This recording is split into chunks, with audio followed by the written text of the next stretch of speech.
All right, everyone, welcome back to another Serious Angler podcast. This is episode number 185. I'm your host, Bailey Egbert, and my co-host, Mr. Andy Full, the captain, cannot be here today.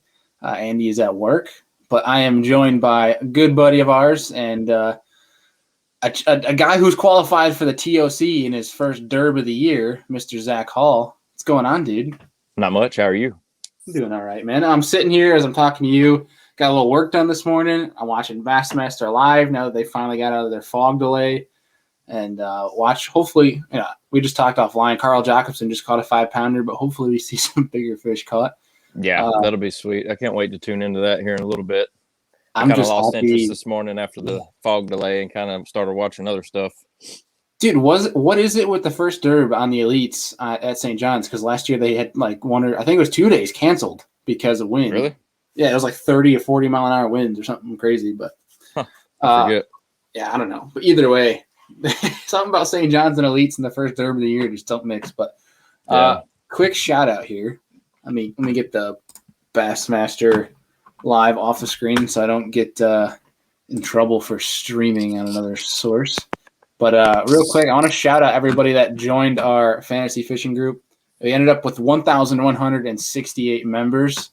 So huge kudos to everyone that joined. Andy and I are working diligently to try to see if we can add more stuff to the prize packs for the top 3 winners. But as we mentioned before, top 3 are going to get gift cards to Queen Tackle and P-Line prize packs for everybody in the top 3, which is sweet. But in other news, talking about another top 3, your first Hobie BOS derb of the year, Lake Seminole.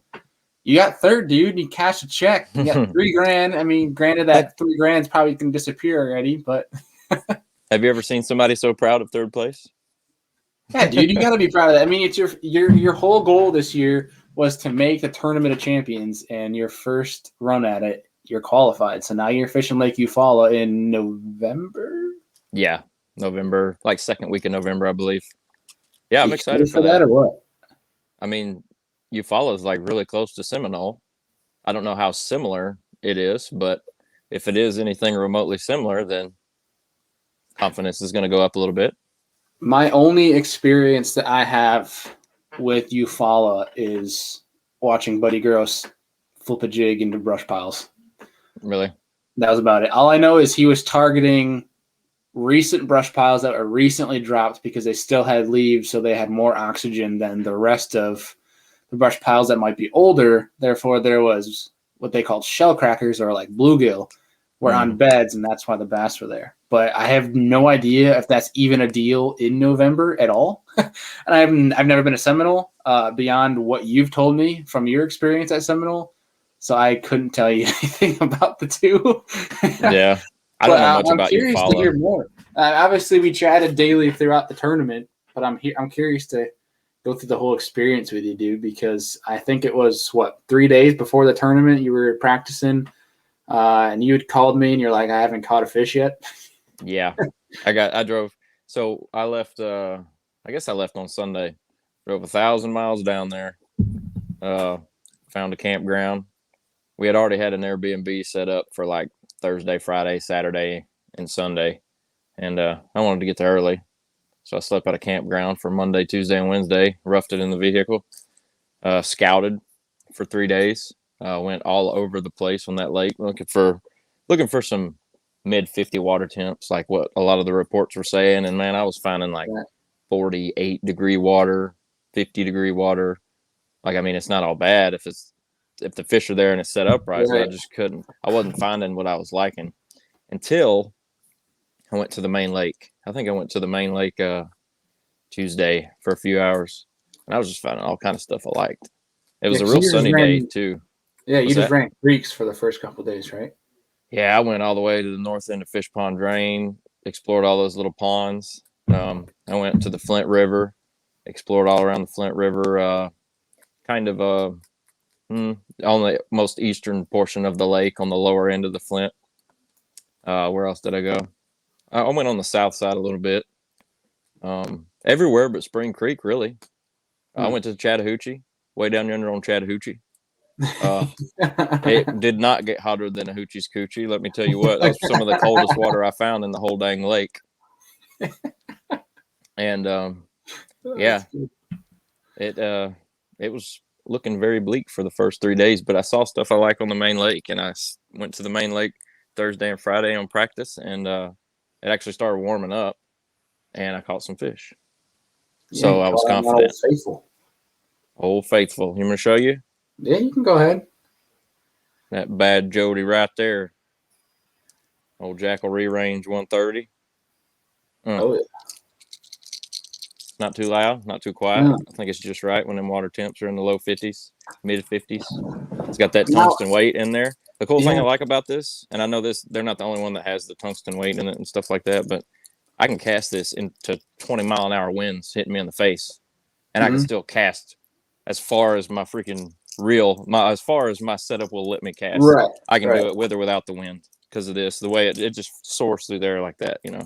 So that's a big thing on presentation, you know.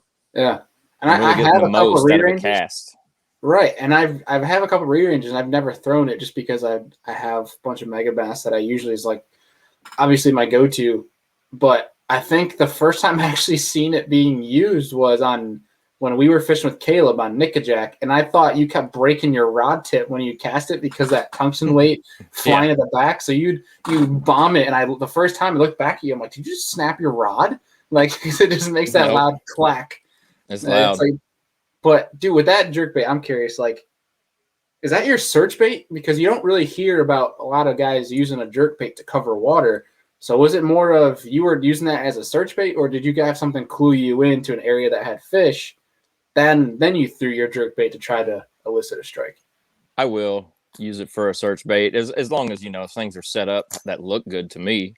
That's when the water temps are low like that. That'll be one of the first things I throw because, like we talked about it the other day, it's like a big swim bait. It's got so much drawing power. If they don't hit it, you know, they got a really good chance to follow it up and be looking at it all the way up to the kayak or boat, whatever you're fishing from.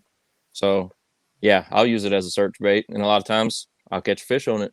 You know, it's a jerk bait. It works good when things are tough, and it works even better when things are good. Right.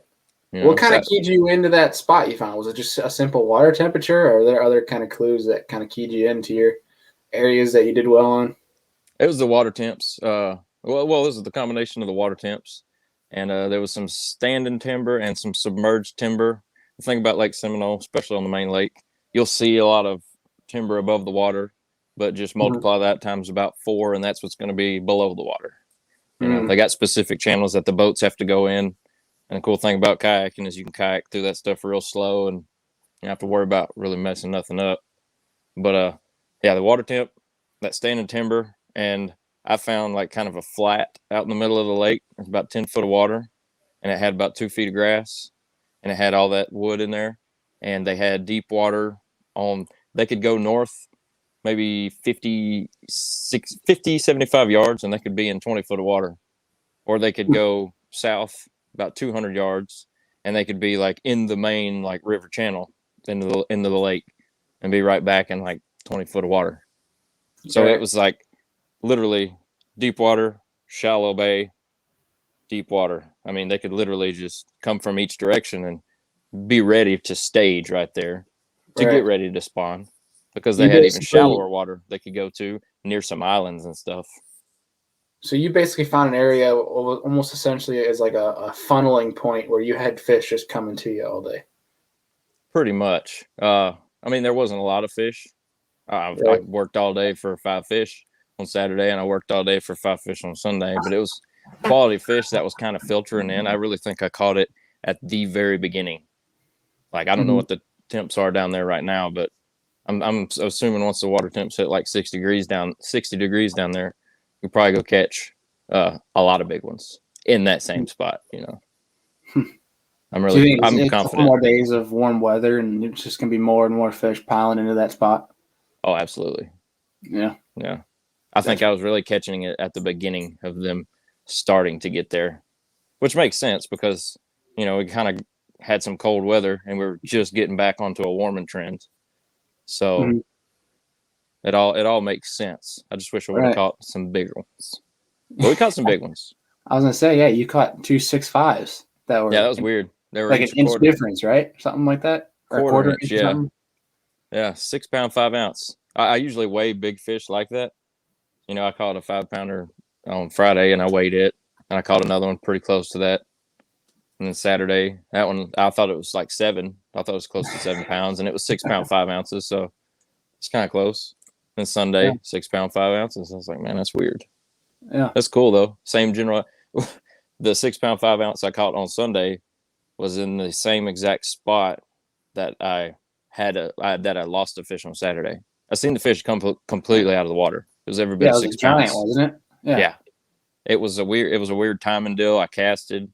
I was working the jerk bait. I went to like stand up. There was some slack in my line. Something didn't add up right, and I felt like what I thought was a fish, and then I went to kind of drive some hooks in it because, just sweep into it, and I seen that fish just jump out of the water, and my jerk bait goes flying. And I'm like, lost my breath there. Yeah. And now, the second day, I caught a fish in that same spot. Could have been the same one. I don't know. Could have been. Very well. I mean, if you didn't really get a hook set in it at all, it's probably not disturbed. Yeah. I would think. But are you swapping hooks on that re-range at all? Yeah, I will. I mean, this is like fishing it hard for a day or two and catching some fish on it. That's the stuff you got to deal with right there. I mean, they'll break right off. Those number fours completely broken off. Yeah, those number fours will break completely off when you hook them in that hard. Yeah, when you hook them in that hard cartilage on the side of their gill plate or outside their mouth and stuff, like they really will dig in and they'll break off. And you throw your jerkbaits on braid, don't you? No, 12-pound line. Unless I'm on St. Clair, I'll do 15 around zebra mussels.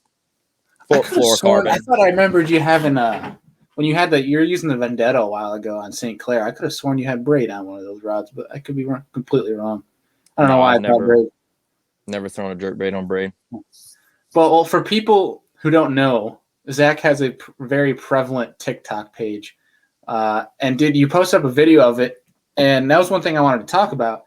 Is you got a lot more guts than I do with throwing a jerkbait and fighting those fish. Dude, you are yanking on those fish. So I think that's a testament not only to show that you really don't need to be easy on fish with a jerkbait, because you're horsing in a 6-pounder on a jerkbait, no issue. And I'm sitting here with a 3-pounder, thumbing it, trying to be easy with it so nothing happens when you're just yanking, get in, sucker. And, it's – I think. Well, I was also in a kayak. I mean, that fish was big enough to kind of pull me around a little bit. You know what I mean? It's true. So the kayak really kind of gives and floats with the fish. But I do have my drag set a little loose. I let them big ones get some on me. Yeah. That medium rod loads up and stuff. That's so good, though. It's never going to rebound. Very rarely will I lose a fish with that rod bowed, I did have one break me off on Sunday, but that was weird. There's just a bad spot in my line. Oh, so it didn't break like at the bait. It broke. No, that fish was so close to me. It broke off like that far from the bait, that far from the jerk bait. Weird spot in the line. And I always check for frays. Like, I'm so paranoid about that.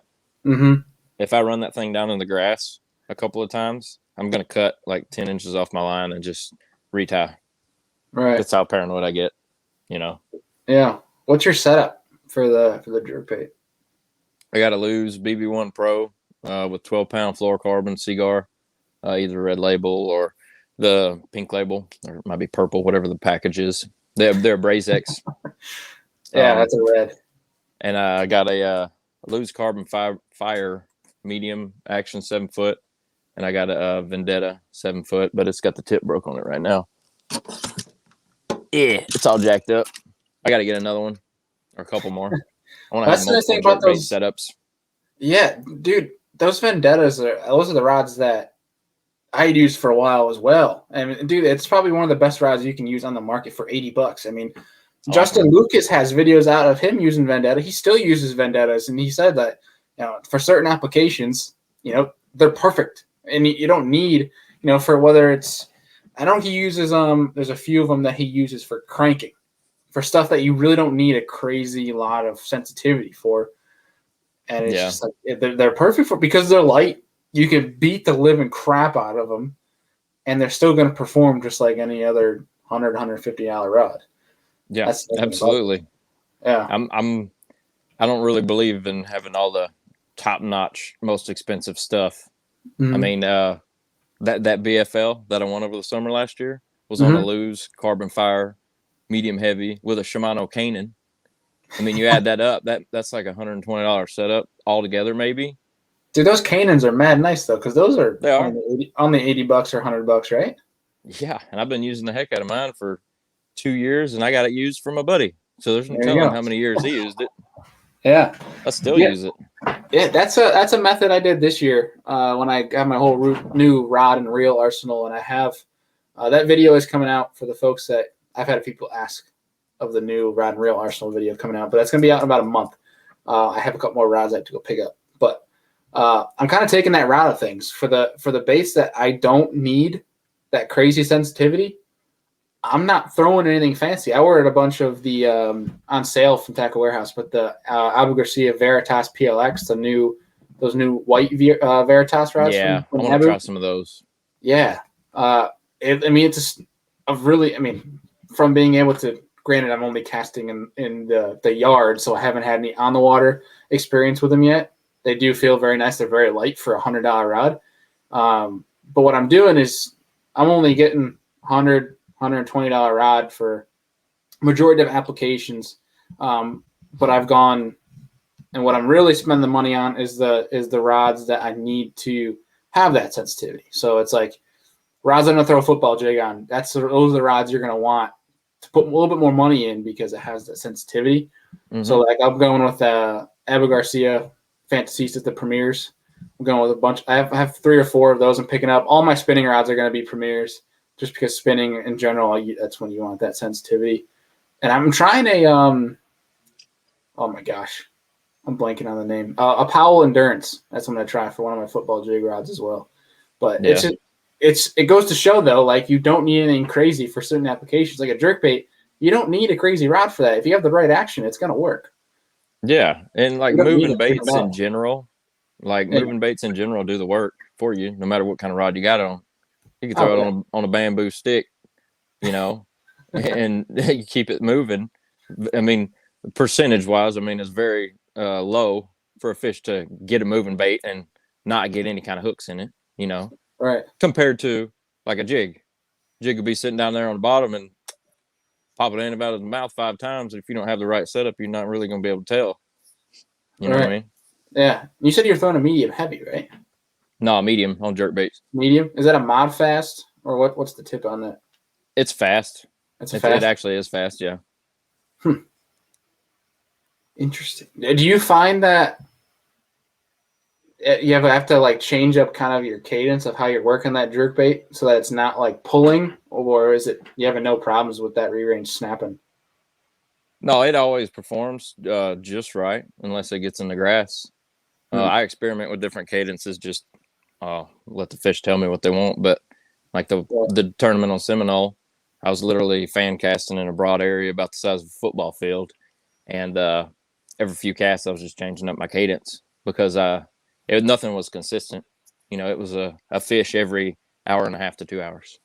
Right. So now, when you caught that first one on the jerkbait, did you kind of just stick that jerkbait in your hands, or did you try to experiment at all with other baits?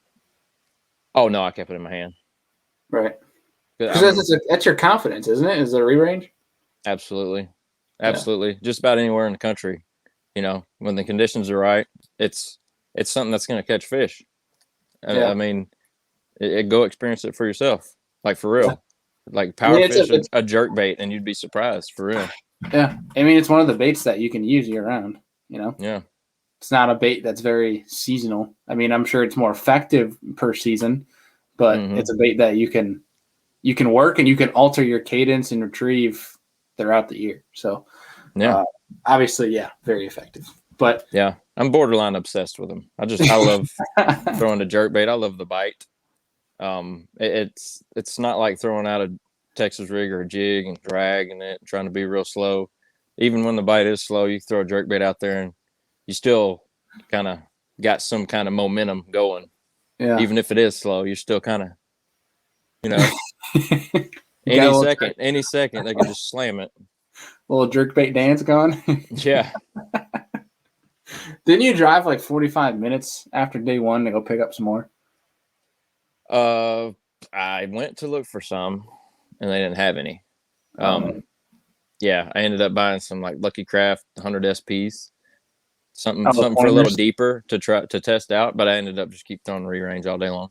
Yeah, the actual color that I caught the majority of them on was the matte pearl white, and that's the one I lost towards the end of the day on day two. Mm-hmm.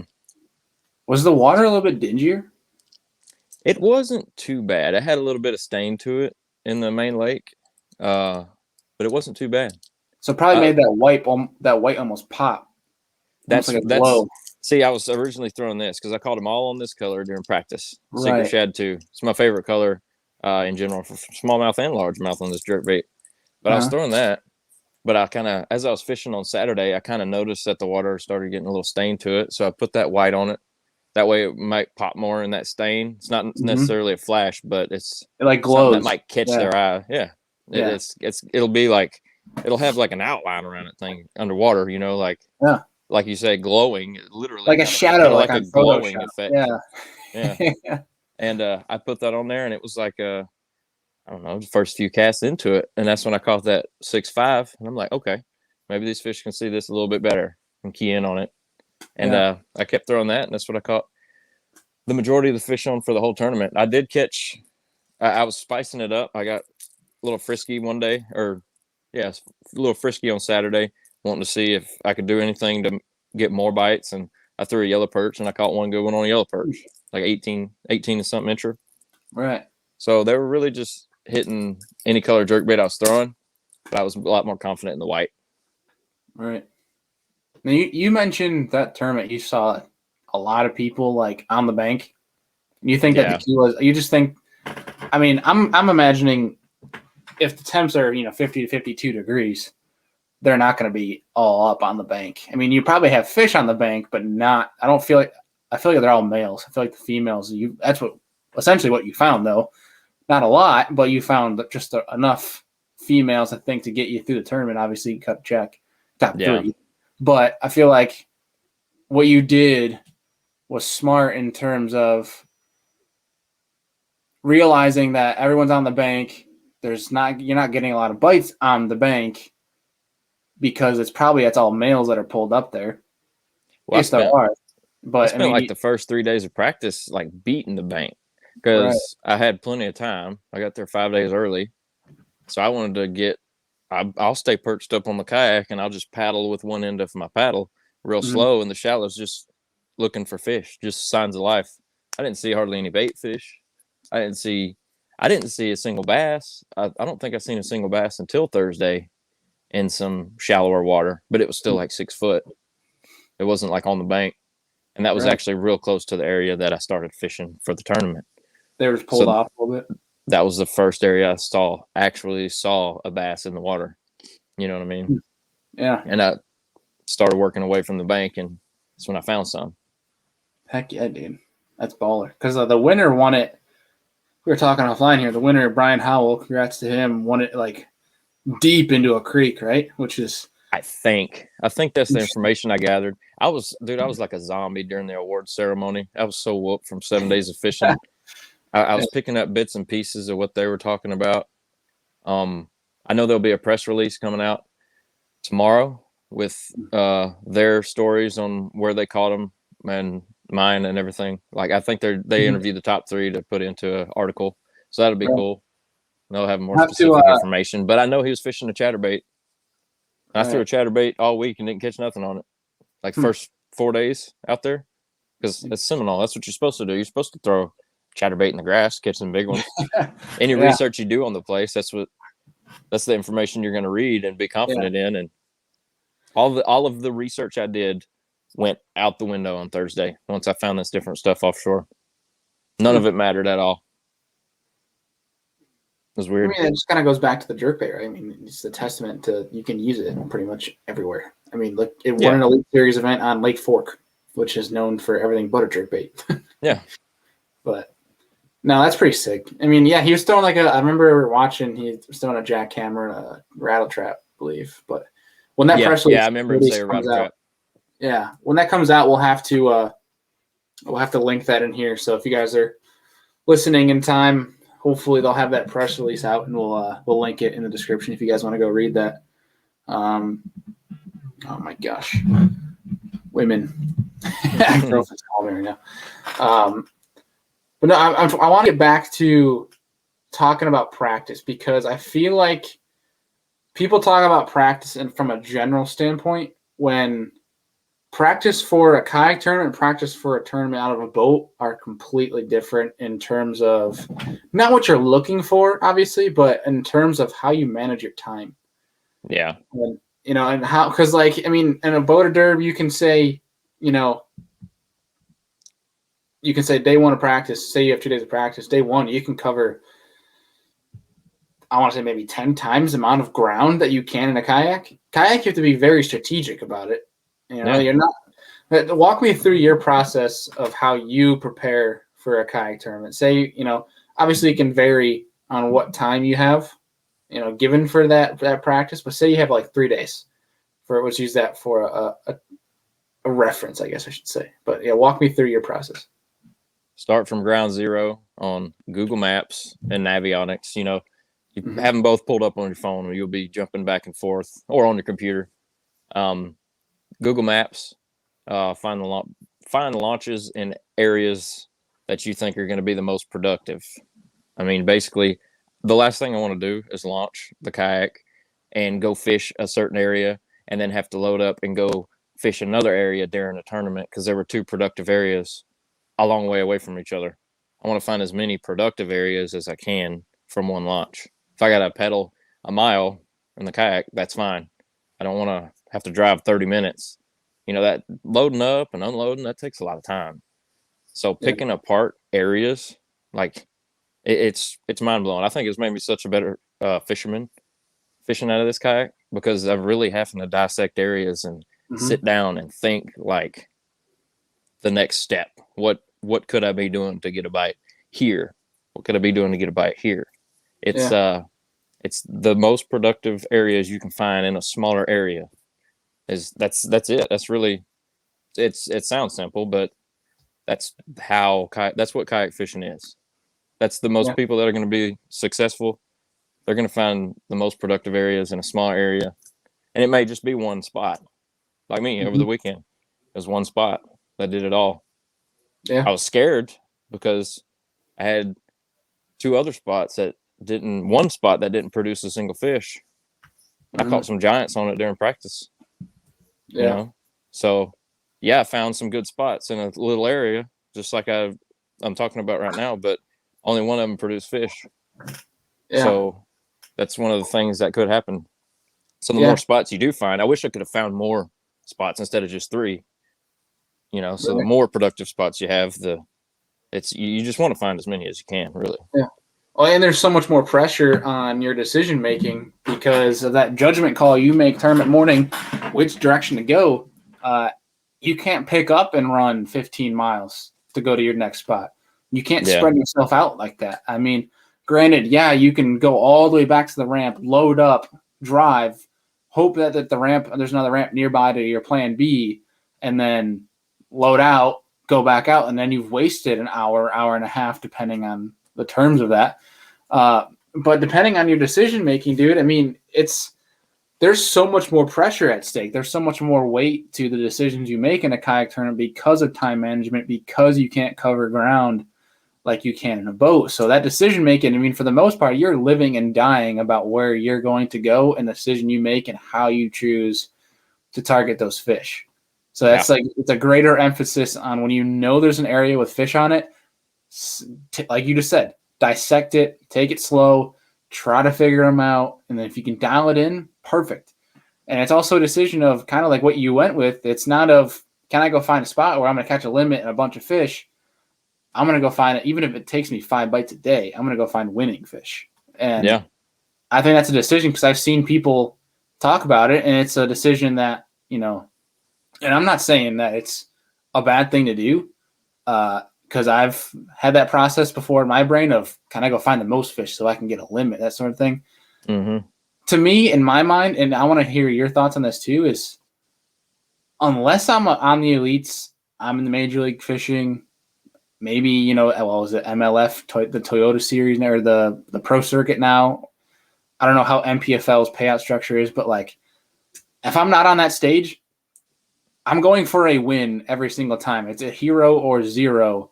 I'm not simply going to go out to go find a limit. I'm going to go out. If it takes me 5 bites a day, I want to go find the fish that are going to win, because you're only going to get paid if you get, granted in your case, it's top 3 because you still got $3,000 for third.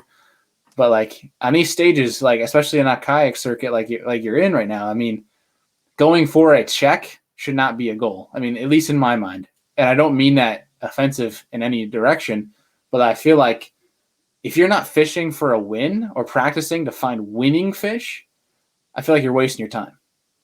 Well, it all depends on who you are. You still got points for AOI. That's fair. Yeah, that's a good point. If you got spots that isn't producing a lot of big fish, and you may have to work all day for one big fish on a spot or something like that, and you can go over here and catch 5 decent fish and be sitting okay in the tournament, and you get good points, then that's something to look at too. That's really good point. Yeah, I'm always going for the win. Can I alter my statement? Depends on how I can get there. What's that? Yeah. No, I was just trying to, I didn't mean to cut you off. I'm just trying to say, like, that's a really good point, and that's something I actually didn't even factor into what I was thinking about. But I think if you're going for points, yes. If your plan to go out and find a winning fish does not work, and you have a plan B to go get a limit, and you are in it for, that TOC to go try to make that big championship for AOI points, that makes sense. That makes sense to me. But if you're doing that one tournament for a check, that doesn't make any sense to me. Yeah, well, yeah, it depends on your goal. Yeah. Everybody's different. I'm always going to try to go for the win, but there's different ways to go for the win. Like when we went to Chickamauga, I caught 5 little fish and got 10th place. Yeah. That's harmless. You're talking about that's Vietnam something to be proud about, but getting 10th with 5 little fish, like, weird, Oh, yeah. real quick. You need some redemption, though. Yeah. Real quick, going back on Chickamauga, Zach whooped my ass in front of me on that with a drop shot. Yeah, another one of my favorite techniques. Yeah, beat the crap out of me. Just like, I think I caught 1 after you. So you came over. I had 3 fish at that time. Should have had 4 because I was an idiot and screwed up my photo and release and that whole deal. Yeah, that was a good fish. Yeah. Live and learn, right? No, yeah. Stupid move. But either way, you came over, and I'm like, dude, I know they're here, but they're not biting. And I don't think you even had a time to answer me because you already had one caught. I'm like, what the hell? And you caught to let you know that I caught some in that other cove. Yeah, like, dude, here, you need some of this drop shot stuff. Yeah, see, that's one thing too, is you did a good job of taking a spot and not honing in on just that, because I found a spot on a spot, but that spot on a spot didn't pan out, for me at least, on tournament day. Damn locals. But you had went out and branched out, and I think I applaud you for it, is on tournament day going to fish new water, which I should have done. I should have not said, like, I got bites here, I'm going to sucker down. Even if I don't get bites, I know there's fish here, I'm going to try to stay here. But you, on tournament day, went to new water that we didn't even check out before, paid off for you. So bravo to that. And that's a lesson that I learned from you is, when you are struggling on tournament day, you do have that decision of, yes, you can hunker down in an area that fish are, but on the other hand, it can pay off for you to go find new water that you haven't even fished, you haven't, explored. Yeah. If it's not too far. That little cove I overlooked 200 yards maybe. The other day. Yeah. It was worth going and fishing for 30 minutes just to see what happens. And I caught 2 fish that were close to like 15 inches. Yeah. So and you came back and then spanked me with a drop shot right in front of my face. Hey, I gave you some. Yeah, and that's the thing too. I figured you were going to get into him just as good as me. Once I gave you some of that was stuff. Such an interesting deal, dude. And it's still something I still think about it, is what was I doing wrong? What variable was I missing? Because you were spanking in front of me and you had offered to throw me the bait that you were using. I tied on the same thing. We had the same hook weight, same line size. We were in the same area. and you were catching. I caught one to your maybe 10, 11 fish that you caught in that cove. I don't even remember. Yeah, you caught a good amount. It was a few. Enough, and you caught enough to show that there was an emphasis that I was missing a variable for, and I don't. What I'm thinking is it's the way you were working it, because you were almost working it like you would a fluke. It was almost I was kind of ripping it pretty good, but leaving it in the same spot. It's just, I mean, it's how you would usually work a drop shot, but I was making sure it hopped off the bottom and got back to me a little bit and work it all the way back to the boat. Because they were schooling around us, and I couldn't get bit, but you obviously made it work. And the only thing I could get bit on after that was I threw a frog, and my only frog bite of the week came on tournament day with like 30 minutes left. Yeah, we should have been throwing jerk baits in there. I don't know why I didn't throw a jerk bait, dude. I think about it now. It's on that drop shot though. Yeah, dude. When I think about it now, and I think I've actually said that comment to you on our way back in to the ramp. Was like, why did I not throw a spy bait? Why did I not throw a single swim bait? Why did we just throw a jerk bait? Like, I'm sitting there, I'm like, I had an A-rig tied up. Why did I not throw that? Like, instead I caught like one on a bull shad, and it was just a mess. It was just a mess of. I partially credit to just me spinning out at that point because we had such a decent practice, and it just mentally was. Yeah, you had a really good practice. You caught some big ones. I thought I had him dialed, but I should have known with that warming trend that it was going to position him different because the pattern I found was a cold water pattern, and it obviously wasn't going to be that on tournament day, and I should have realized that with that warming trend. I just didn't think it was going to mess up that certain bite specifically. I mean, it was I won't. I mean, we talk about it a little bit. It was bluff walls with a frit side and a glide bait, and yeah, that's pretty. It was a 1-2 punch, and it was dead. There was nothing. But that day was so much warmer than the rest, and that's probably why I should have realized. But either way, getting back to your performance at Seminole, dude, that was baller for one. Two, it was badass getting the call from you saying that you can't even like contain yourself, that you're shaking because you caught a 6-pounder. It was what, 22 inches or something like that? 22 and a half on day one. I was like, that's great, fool. Now get off your damn phone and go fish. Yeah. I had to catch my breath. I was like, man, I got to stop fishing for a minute. Like, the bite wasn't that hot. Like, I could afford to take a 5 to 10 minute break just to relax. I mean, it was very slow, but that was awesome. I was hyped for you, dude. And obviously it's sick because you're already in the TOC, which is huge. You already accomplished your goal for the year. I know. What am I going to do now? Gotta go get a number one. You're going to go win a derb. You're going to go double qualify is what you're going to do. That'd be cool. I mean, I want to get some good points. I want to try to get some of that AOI running. You know, get a chance at that.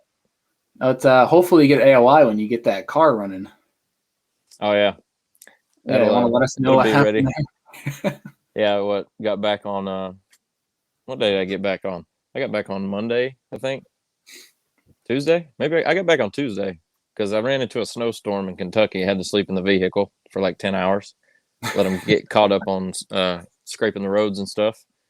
I got back, and yesterday evening, the car just starts spewing oil out the bottom. Seems a little it seems important. It doesn't seem like anything I can just patch up and drive 1,000 more miles. Right. So she's going in the shop, trying to figure out a rental car situation. Was really trying to see if somebody else was going down there to Watts Bar and maybe save some money on a rental car, but might end up having to just get a rental car and go down there and do some fishing. Because I mean, it's a week. What today is Thursday. I got three more days, and I got to go to Watts Bar. Isn't it next weekend?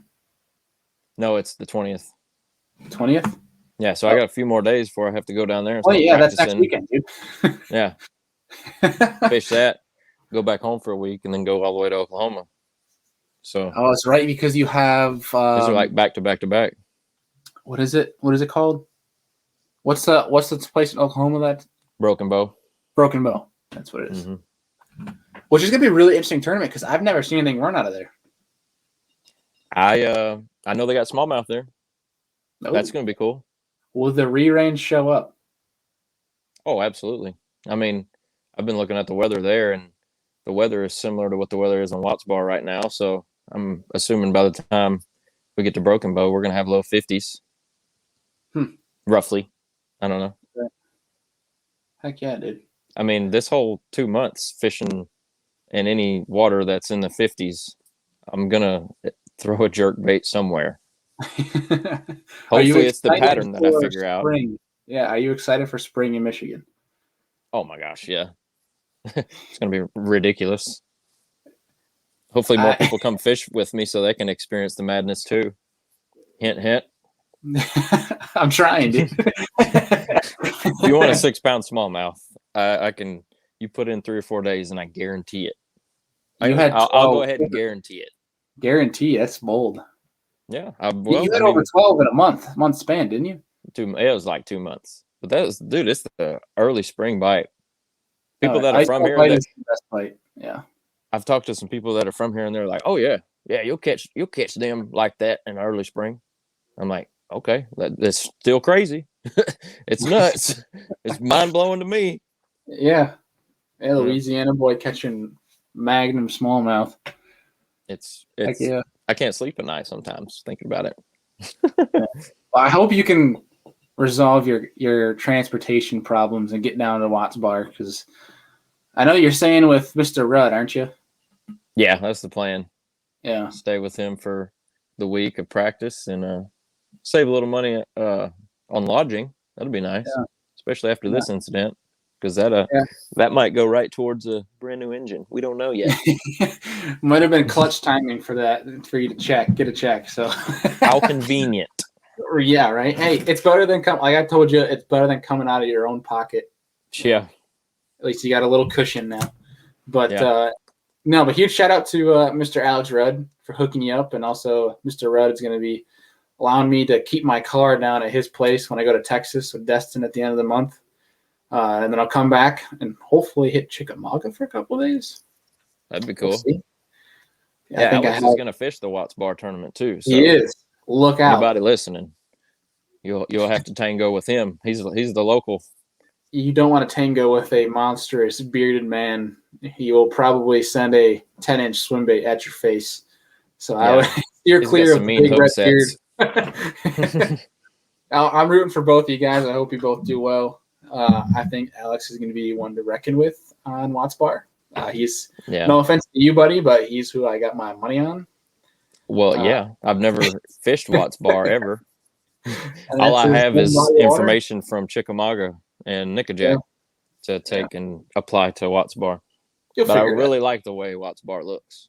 I've already dropped a few random pins on areas that I've researched and looked, and kind of told Alex, it's like, hey man, I think I might start out fishing here. And he's like, oh dude, I've caught a lot of giant fish over there. I'm like, okay. maybe I'm doing some good research here. I can show you a place that I went to fish from the bank after on my way home from the Bassmaster Classic last year, and I caught 8 giants. And but they were all drum. They weren't bass. But if you want to catch a giant drum, I got one spot for you. I'll hold off on those. Yeah. No. I was such a oh man, it was my first time ever fishing in Tennessee, and first cast with a jerk. It was a jerk bait too. Crushed the thing, inhaled the jerk bait.